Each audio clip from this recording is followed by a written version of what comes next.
The Ducks won a game. Hallelujah. Can you believe it? They finally won a regulation game. No, I can't. You can't believe it? No. No? I think you're lying to me. I'm not lying.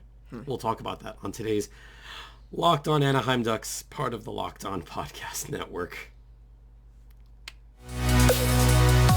You're Locked On Ducks, your daily podcast on the Anaheim Ducks, part of the Locked On Podcast Network, your team every day.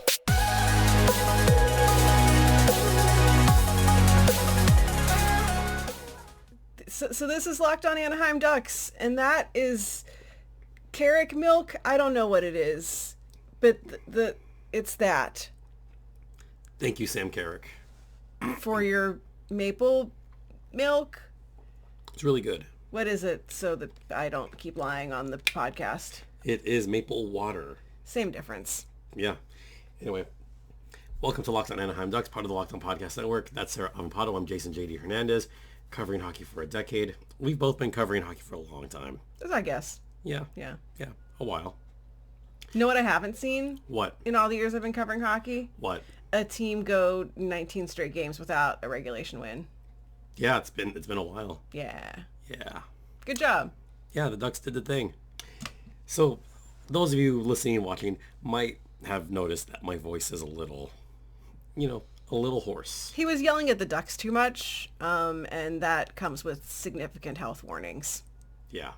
Yeah, being a fan of this team, or covering this team, or any capacity of just watching this team, is not exactly safe for your health. Surgeon General warning, don't watch the Ducks, or you end up like this. Yeah. And you got to drink some water. But, hey, the Ducks finally did a thing. They won. They did. In regulation. They did. They almost tied a record with Phoenix. Yeah. I'm actually trying to figure out what would have been funnier, though. Tying that terrible record. Although, having just watched the Rangers, the night before or whatever, play the Kings, I was like, all right, well, either the Ducks are going to just lose 8-0, or, and of course, this is what happened, the Ducks win. Yeah. I mean, you all, no disrespect to Yaroslav Halak, but his best days are behind him. Yeah. Yeah, this is not the same goalie the Kings saw. No. No, the Kings saw a Vezina winning goalie. Right. Disgusting. The Ducks did not. No, you got a guy. Yeah. I mean, let's just talk about this game in general. Over some of the biggest takeaways on this game, I'll give one big takeaway. John Gibson. You took my takeaway. Sorry. I'll let you talk about that takeaway then. I mean, that's really all I had. My takeaway is just going to be John Gibson. Bless his heart. Why hasn't he murdered his teammates yet? He hasn't gotten the taser yet. Yeah, it was a great performance from him. I feel like if he's angling to get traded somewhere, there's your highlight reel to go show other teams. Yeah. How about that save? The desperation stick thing. Yeah. Yeah. It was good. It was. He had a few saves like that. Yeah. I mean, that was nice. Yeah. What else can we talk about as far as John Gibson goes? I mean, that's all I got. John Gibson? John Gibson. Yeah. Yeah. He was magnificent. 41 saves. I still can't believe they won. So many saves. Why do you make him work so hard? It's not me. It's the Ducks defense. Why do they make him work so hard? Drysdale's out. Yeah. So that doesn't help. Yeah. Kevin Shattenkirk. John Klingberg. Not playing well. Oh God. Okay. You saw the highlight of that. Yeah. How bad was John Klingberg? I mean, it could always be worse. How could it be worse? He could have scored on his own net. Okay. But one, that was a bad turnover he had. Yeah. In the neutral zone. That resulted in a Rangers goal, so it's almost as bad. But he hasn't been the guy that the Ducks hope for. Yeah. Has he? No. And is that a product of John Klingberg being bad? Or is it a product of where he's playing and not being necessarily set up for success? Ooh. If we airlift John Klingberg and we put him back on the Stars, who are legitimately good this year, would he look like old John Klingberg? Or was there something all these teams didn't know or knew that the rest of us didn't know whenever he couldn't get a real deal and had to sign for a year with the Ducks? Oh, that's a good question. Considering how good Dallas has been this season, considering where they're at right now, which is in first place, I'm inclined to think it's probably the John Klingberg of old. I do think that maybe their system's better suited for him. I think him playing under Coach Eakins is not doing him any favors whatsoever. Yeah, because I feel like you see that a lot with like players who, for whatever reason, the system they're in just isn't suiting them anymore. Or like their game has changed, but the system, like, it's like anytime, like I'll use the Kings as my example. Anytime someone leaves the Kings and, you know, they looked miserable for 3 seasons and then they go to another team and suddenly, you know, it's Tyler Toffoli. Like, you know, is it the new system? Is it like a change of scenery? Like, or you get the guy who leaves, you know, like, oh, I'm going to bet on myself and I'm going to go to free agency and then looks like garbage at the next team. And is it like, okay, was your goodness a product of the team you played on? What do you look like taken out of that context? I'll give an example to kind of roll it back to the Stars. Josh Manson. Yeah. Yeah. Manson playing in Colorado. Yeah. Thriving in Colorado. Yeah. Beating the crap out of, you know, what's his face? Yeah. Jamie Benn. Yeah. Who plays for? Dallas. Yeah. Yeah, it is sometimes a product of you're just in a better system. Yeah. And Manson's thriving. So, like, Manson did well in Anaheim. He's doing better in Colorado. Right. Klingberg not doing so well in Anaheim. I mean, here's Jack Johnson. Oh, that's good. Like, actually, like... That's good. He's not good. But you watched him with Colorado, and they knew what to do with him. Yeah. Like, the coaching staff there knew what his weaknesses were and were honest about his weaknesses and were able to shelter him in a way that, like, he was only asked to do Jack Johnson things, which is basically... He's 2022 Rob Scuderi. Stand in front of the net. Don't let the puck go. So do you think it's a matter of the Ducks not being honest about their weaknesses on their defensemen, maybe?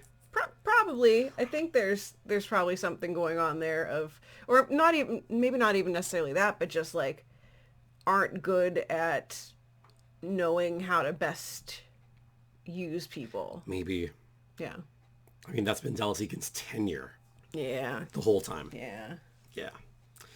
All right. We got to hit a break, but first we got to talk about Bet Online. Right. Which is the one place that has you covered, yes, and the one place that we trust. Bet Online has you covered with more props, odds, and lines than ever before. And what sports do they have at Bet Online? Literally everything. So if you are a fan of any sport, you can find it on Bet Online. It's baseball, basketball, football, boxing. Baseball's dead to us. That's not my problem. Like anything, MMA stuff. I like if they don't have the dog show as a thing you can bet on Bet Online, like they should, because that would be opening up. Bet Online people, if you're listening to this, international dog show thing, like opening up your product to a whole new world of people who maybe aren't sports betting, but would totally bet on like the little fat Frenchie or something. No, not the Frenchie. No, I got to give it for the Bulldog. Yes. Oh, I mean, they're little. No, but also, how about the Australian Shepherd? I mean... Looked really good. Was it fluffy? A little bit. Well, then perfect. It looked cute. Yes. So, like, in my ideal world, you could bet on that on Bet Online. For right now, I think you're limited to, like, sports with actual humans. Yeah. Yeah. Bet Online is the official online sportsbook of the Locked On Podcast Network. And please gamble responsibly, folks. Welcome back to Locked On Anaheim Ducks, part of the Locked On Podcast Network. I'm Jason. That's Sarah. Troy Terry. Yes. Say it. No, I will not be goaded into saying it. It only comes out organically. Okay. Troy Vatchkin. I almost drank this and spit it out. You're welcome.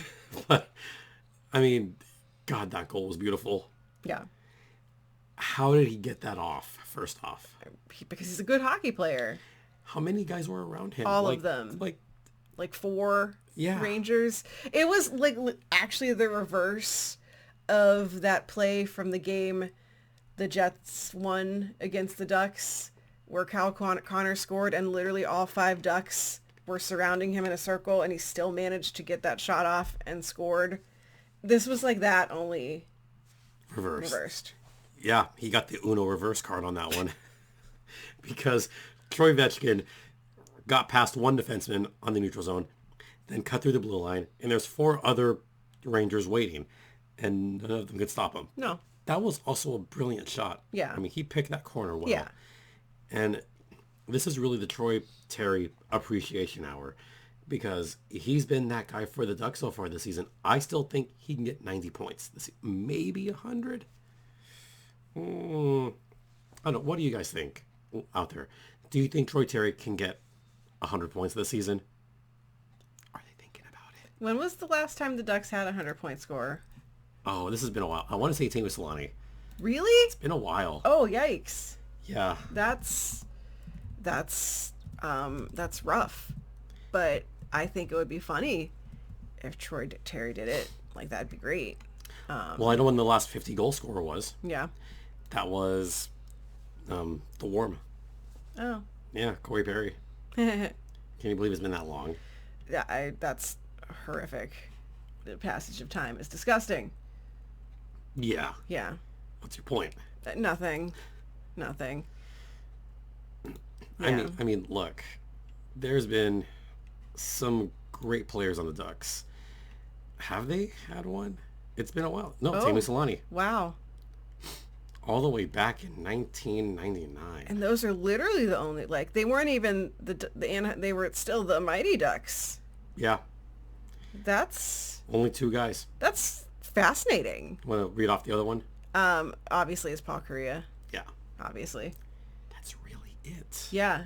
That's kind of, I guess having a 100-point season is rarer than like you think it is, but I mean, you know, the Kings on here are like Luc Robitaille, so it's not like it's not happening for my guys either. I can't get on the Ducks for that one, but that's I feel like there should have been someone. Did like Getzlaf ever get close? I think Getzey had like almost a 90 somewhere. Yeah. Perry had a 90 plus. Yeah. When he got that 50 goal. Yeah. Season. And I honestly thought that Corey Perry was going to get it at that time. Yeah. But, he won the MVP that year anyway. Yeah. He was the guy. Corey Perry, man.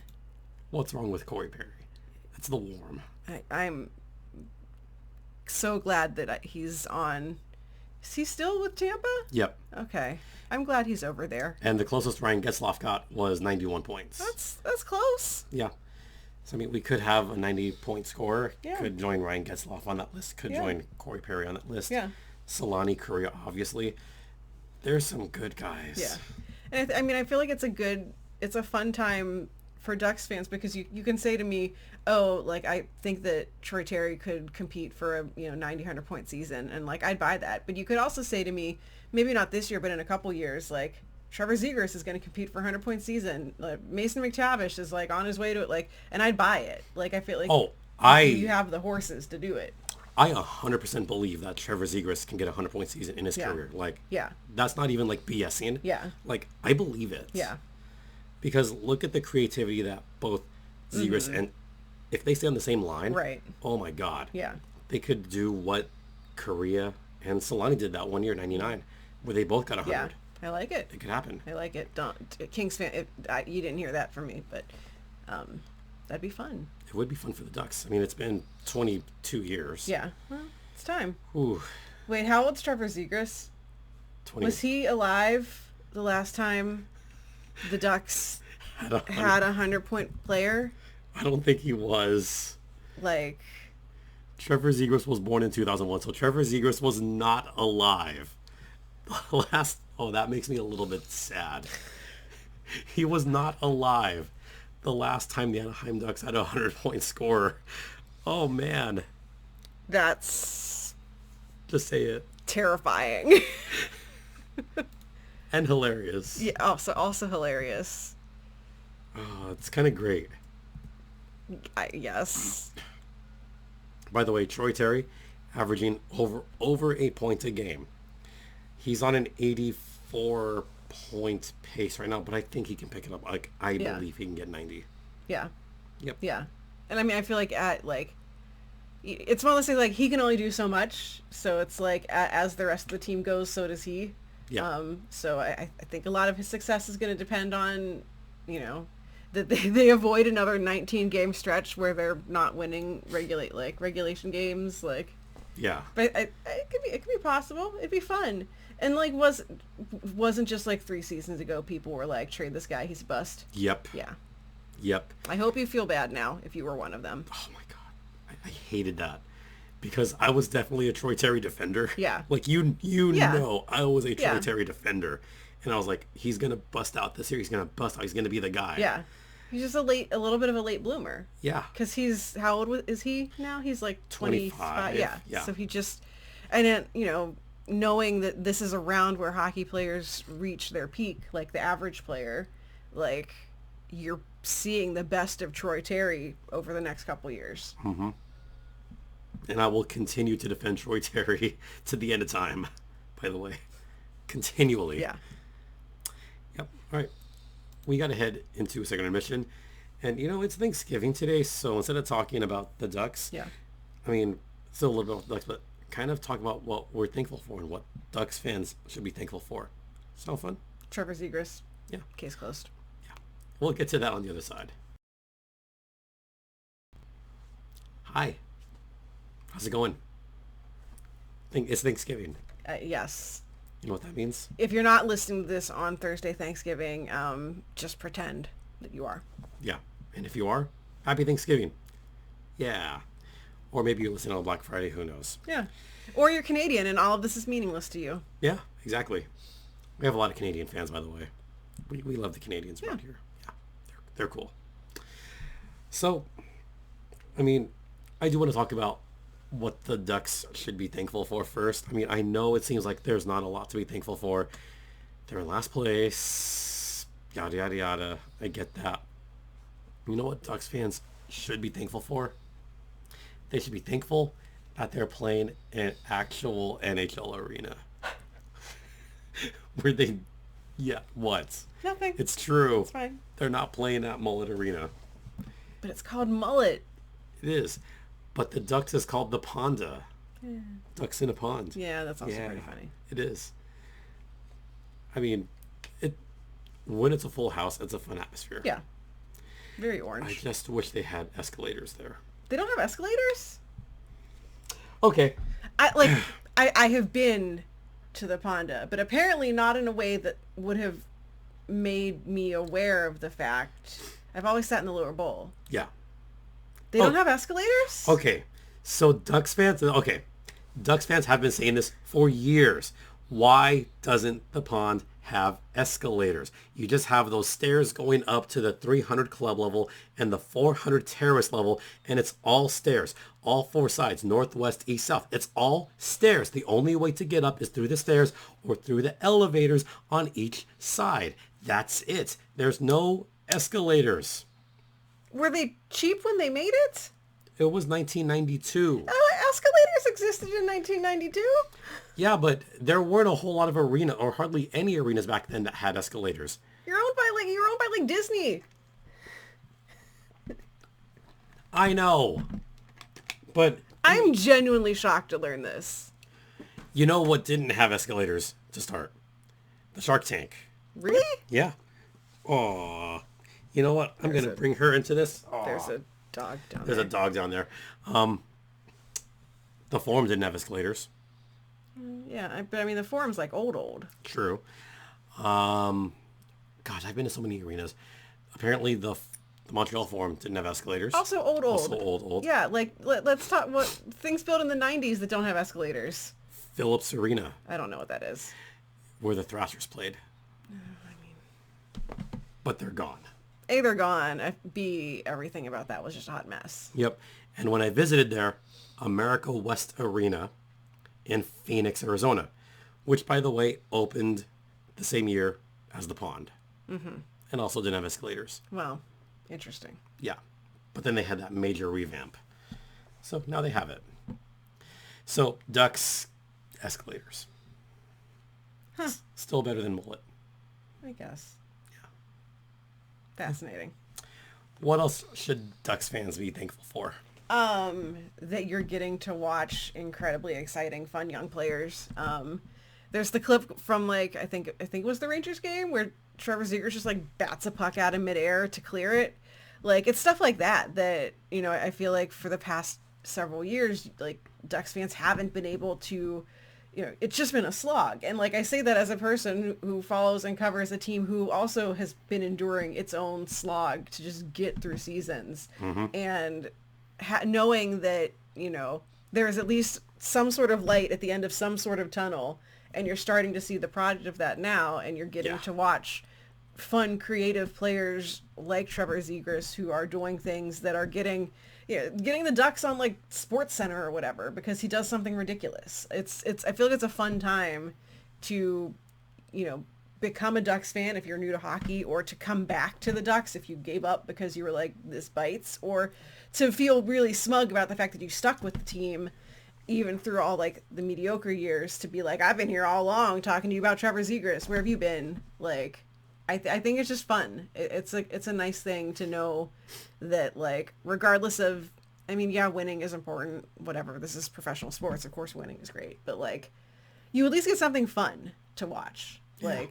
And from seeing the interviews with him after some of those games that they lost, this is a kid who wants to win. He has the right attitude. He puts his attitude on his sleeve, or wears his emotions on his sleeve. Yeah. It was a game last week where Trevor Zegras had the shortest interview where he just answered, "This sucks." Yeah. He cares. Yeah. About winning. It's going to feel not so much a relief, but validation. Yeah. When the Ducks finally get to some kind of long streak. Yeah. Or when they start winning important games. Yeah. That and matter. that's important for the culture of the team. Because I know that there's been a lot of turnover with the veteran players leaving, getting traded, Getzlaf retiring. And you do kind of wonder sometimes when you get this influx of younger players, you're how they're obviously going to be the next future leaders of this team. How are they going to stack up? And you see a guy like Trevor Zegras who wants to win, is motivated, is mad when it doesn't go his way. He's not just complacent about we lost. Yeah. It's a good sign for the culture there that they have players like that who are young and who can be, they clearly learned from guys like Getzlaf when he was there, and they can be examples to the younger guys coming up still. Yeah. Which kind of segues into what else I'm thankful for. I'm thankful that the Ducks are letting Troy Terry do his thing and flourish. I am of the belief that Troy Terry is showing those leadership capabilities because he's also cut along that same cloth as Trevor Zegras. He cares when the team loses. He cares when things are going bad. And he wants to will his team to win, which he's done already several times this season. Yeah. He did it against the Rangers. Yeah. He's done it already a couple of other times this season where he single-handedly, got the Ducks out from the clutches of defeat and got him a victory, a couple of them, solely because of Troy Terry. Yeah. And I feel like he could be that guy. Yeah. And I see the polls every week, who should be the captain. I'm of the belief that Troy Terry is a future captain for this team. And he's probably going to want to stick around for the long haul to see the development of this team. Yeah. And Ducks fans should be grateful for this. They should be very thankful to have someone that I think he's already a star in this league. Yeah. He was an all-star last year. I think he'll be the all-star this year for the Ducks. Yeah. Yeah. Because sometimes you get these young players who, and this is not a verbal subtweet at anyone. I promise it isn't. But sometimes you get these young players who are talented but don't have to steal a word from my day job, the soft skills. They don't necessarily have the leadership, or they don't have the attitude. They can put pucks in nets or keep them out of nets or whatever, but you need both, I feel to be, especially on a team that is in the middle of sort of a rebuild, culture change, whatever. You have to have both. You can't just have the kid who scores and then that's it. Yeah. Yeah. That was good. You're welcome. What other small things should Ducks fans be thankful for? I'll give one. That they'll have a top pick coming soon. Yeah. Yeah, that'll be good. What Yeah. else? The reverse retros are sweet. Oh, those are Be nice. thankful that like y'all got it right. Yep. Some teams didn't. Yeah. Some teams, Toronto, just basically looks like their real jersey. That's dumb. Columbus. Columbus is rough. No, the Ducks are a top 5 Yeah. reverse retro jersey. Yeah, so like be thankful for that. I mean, I guess don't be thankful for the fact that you have to like fork over your money for it. But Yeah. like, you know, that was cool. Yep. See, that's the logo right there. Stick with that logo. Yeah. Yeah. I'll just say what I'm thankful for. I'm thankful for, all the fans out there. Thankful for you for helping me on this one a lot because, as you can tell, my voice is a little. I'm like what's like the e-bug of podcasters. Yes. Like emergency. I'm the e-pug. No, emergency backup podcaster. E-bup. I'm the e-bup for this show.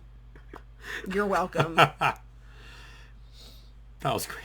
It took a while to land it, but Yeah. I got it. I got there in the end. But I'm thankful, so thank you very much. I really appreciate it. You're welcome. Yay. Anything you're thankful for? I am thankful for ice cream and dessert in general. I am thankful for puppies and thankful that the Kings don't have to play the Ducks for like several months, so I don't have to like watch inevitably like friggin' Mason McTavish probably score a hat trick on my team. Yeah. I'm thankful for that. Also like friends and family and all that stuff. Yeah. But Yeah. Mostly. That's obvious. Yeah. Yeah. Yeah. Good show. Thank yeah, you. you're welcome. They can follow you on the Calder Farmstead. Yeah, you can find me on Twitter at Right Said Sarah, W-R-I-T-E said Sarah with an H. I will occasionally say nice things about Ducks players because they do occasionally do good things. You can find me co-hosting over at the Calder Farmstead where we talk about AHL teams. Every so often we will talk about the Gulls. And so you'll get to hear about your guys down on the farm. Mostly I just yell about things on the internet. You can find me on Twitter at StimpyJD. Show's Twitter's at LO_Ducks. This podcast is free and available across all platforms. Hit the like button, hit the subscribe button, yada, yada, yada. Email lockedonanaheimducks@gmail.com. I will attempt to be back tomorrow because the Ducks have a Black Friday game against the Sens. Maybe they can win 2 in a row. Ooh, I mean, the Sens aren't very good. It could happen. It could happen. Good luck. Thank you. You're welcome. I appreciate that. That'll do it. Happy Thanksgiving, everyone. Go eat some turkey. For Sarah and myself, for Locked on Anaheim Ducks, I'm Jason J.D. Hernandez saying have a great rest of the day. Have a great Thanksgiving in America. Please continue to be safe out there. Be kind to one another, including all Ducks fans. And ducks, not turkeys, fly together. Gobble, gobble, gobble.